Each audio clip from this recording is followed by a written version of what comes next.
this video, we will be looking at how to require your volunteers to view and update their profile information in CERVIS. From the main dashboard, click Search Manage Volunteer Database.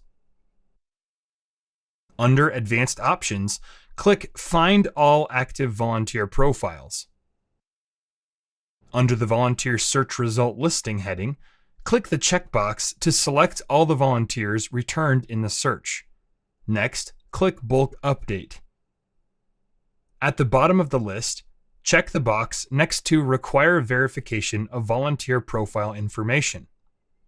Next, click Select Items to Bulk Update. Select Yes in the drop-down menu next to Require Verification of Volunteer Profile Information. Then, click Update Volunteer Information.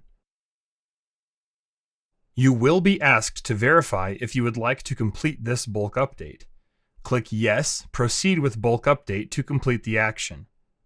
Now, the next time any of your volunteers register for an event or log into CERVIS, they will be required to review the information contained in their profile and re-accept any terms and conditions you have listed.